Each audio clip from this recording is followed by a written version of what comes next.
Israel और Hamas के बीच चल रही जंग को खत्म कराने के लिए अमेरिका ने 3 चरणों वाला एक प्रस्ताव रखा था। उस प्रस्ताव पर हमास तो सहमत था, लेकिन इजराइल सहमत नहीं था। इस प्रस्ताव में हमास के कब्जे में रहने वाले इजरायली बंधकों को रिहा किए जाने की बात भी थी। अब हमास ने इजराइल के बंधक डील पर प्रतिक्रिया दी है।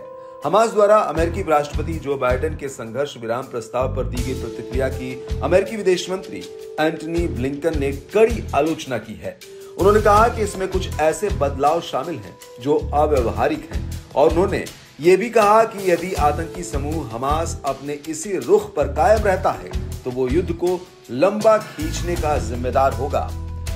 हमास की प्रतिक्रिया पर ब्लिंकन ने दोहा में कतर के प्रधानमंत्री मोहम्मद बिन अब्दुल रहमान अल थानी के साथ एक प्रेस कॉन्फ्रेंस में बोलते हुए कहा कि हमास ने प्रस्ताव में कई बदलाव प्रस्तावित किए हैं। इनमें से कुछ बदलाव करने लायक हैं और कुछ नहीं। ब्लिंकन ने कहा, We were waiting on one response, and that was the response from Hamas. And as the Prime Minister said, last night we received a response. Hamas has proposed numerous changes to the proposal that was on the table. We discussed those changes last night with Egyptian colleagues and today with the Prime Minister. Some of the changes are workable, some are not.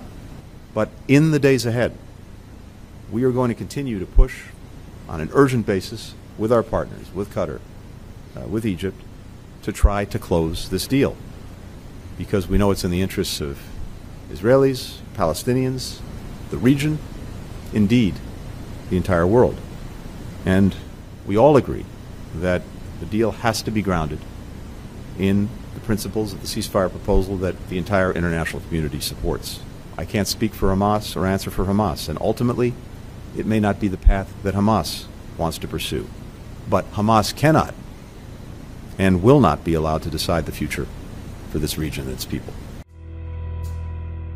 आपको बता दें कि America, मिस्र और Qatar महीनों से युद्ध विराम कराने और बंधकों को रिहा कराने की कोशिश कर रहे हैं, लेकिन उन्हें अभी तक कोई सफलता मिलती नहीं दिख रही है।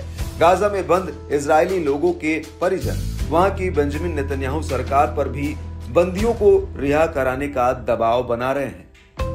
हालांकि ब्लिंकन ने कहा कि बंदियों को रिहा कराने का प्रयास जारी रखेंगे। उन्होंने ये भी कहा कि इजराइल और हमास के बीच जिन चीजों पर असहमति है उन्हें भी दूर किया जा सकता है।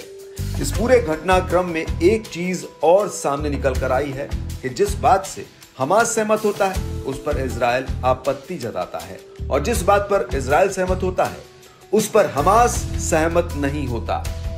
जो बाइडेन ने 31 मई के भाषण में इजराइल के 3 चरण वाले प्रस्ताव का खुलासा किया था, जिसमें गाजा में बंधक बनाए गए इजरायली बंधकों को रिहाई और 2 चरणों में इजरायली सेना की गाजा से वापसी के साथ साथ फिलिस्तीनी कैदियों को रिहा करना शामिल था, और तीसरे चरण में मृत हो चुके बंधकों के अवशेषों को वापस करने की बात की गई थी। अब इस पूरे मामले में विवाद इस बात को लेकर है कि हमास चाहता है कि दूसरे चरण और स्थायी युद्ध विराम की गारंटी दी जाए। इधर इजराइल गारंटी देने से इनकार कर रहा है, जबकि इजरायली प्रस्ताव में खुद दूसरे चरण में स्थायी युद्ध विराम का प्रावधान है।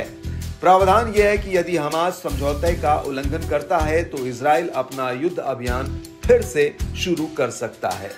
इस मामले में इजरायली प्रधानमंत्री नेतन्याहू का बयान भी एक बड़ा रोड़ा है।